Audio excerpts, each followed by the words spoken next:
日本時間7月26日、ドジャースの山本由伸が今季11勝目を目指して先発登板しました。勝利すれば日米通算100勝となる一戦で、6回100球を投げ、5安打、5奪三振、3四球、1失点と力投しました。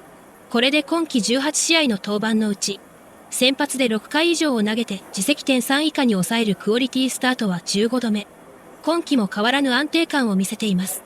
この試合は FOX による全米中継で放送され、試合前から山本の登板に大きな注目が集まりました。放送では随所で山本の投球が高く評価され、現地実況や解説陣から称賛の声が相次いでいます。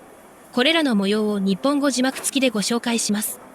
Well, Chris, as things currently stand, the Dodgers don't need Scooble. But so much depends on how they view the health of their rotation.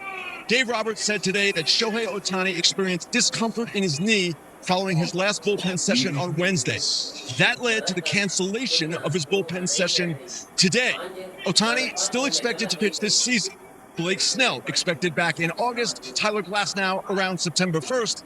And the Dodgers still have Yoshinobu Yamamoto, Justin Robleski, and Roki Sasaki, with Edwin Diaz returning on Wednesday to bolster the bullpen. That said, the Dodgers are going for a three-peat. They've got prospects galore to trade, and they know one way or another, greater payroll restrictions are coming in the next CBA. They cannot simply ignore the possibility of adding Tarek Skubal, Chris. The Dodgers, an impressive statement outside of the All-Star break. They win back-to-back series over teams like the Yankees and Phillies. Those are the World Series level contenders. That's where the Dodgers are, as Ken talking about what they're thinking. And they did it, without Ohtani, describing the knee situation. He is in the lineup tonight, obviously, as a hitter, and that's where he's going to stay for now. I guess the question is, basically, what Ken was saying, Don Trell, and you're very familiar with this type of situation here. Dodger fans want to know, and Dave Roberts, will he be available in the postseason? I mean, that's really where you need him the most. 1,000%, because this is the model, especially with the older veteran rotation of Tyler Glasnow and Blake Snell. You don't have to be healthy or good the whole year, but towards the end of that year, give yourself enough time into September to be able to build up into the postseason with command and velocity. Now, Shohei Ohtani, he's a two-way player, obviously. That Laurel will have is very important, not only for pitching to avoid injury of the arm, but also to hitting. So they're definitely not going to be able to rush him back. He's the golden goose. But they still have pitching depth. Justin Robleski, who is an all-star, definitely developing that. Also, when you have Yamamoto on the mound, one of the best big game hunters in the game today, went 5-1 last year with a 1.4 ERA in the postseason, you're doing just fine. There's no stress level. Also, you have a commanding lead in that division where you don't have that urgency to rush anybody back into that rotation. And remember, they have Edwin Diaz somewhere in that bullpen, but they need him. And you said you would start Yamamoto if you needed him in the postseason. But I want to ask you about Skubal, because if you were making that call in Detroit based on what we know in that situation, no matter what other team is out there, even if the Dodgers know, would you trade him, or would you try to keep him and maybe contend and go for those postseason numbers? As a fan, I would love to see him stay in Detroit because he's passionate about pitching in a Tiger uniform. But economically, you trade him, especially if you're talking to teams like the Dodgers that have a lot of prospects that can really bolster your roster, not only in that rotation, but in everyday players as well. You got to give him up because he has a chance to walk at the end of the year. Now, Yamamoto's a whole different beast. This guy's the complete package. What he did last year in the postseason World Series, well, he hasn't missed a beat in the regular season. His command, his ability to miss bats is second to none. He can throw a complete game. He can strike out 12. He can do it all. Yeah, he started his second half with a complete game against the Yankees. He had the two complete games in the postseason last year, but this was his first regular season complete game since coming to the majors a couple years back. Against Yoshinobu Yamamoto, the World Series MVP last year, has followed that up with a great regular season. He's coming off a complete game against the Yankees. Yeah, he is as good as it gets. This is a stud. He's not very tall, but he pitches huge because of his extension and because you just can't know what he's going to throw. There's his pitch mix, the splitter, of course, and the four-seamer split in the majority of those pitches.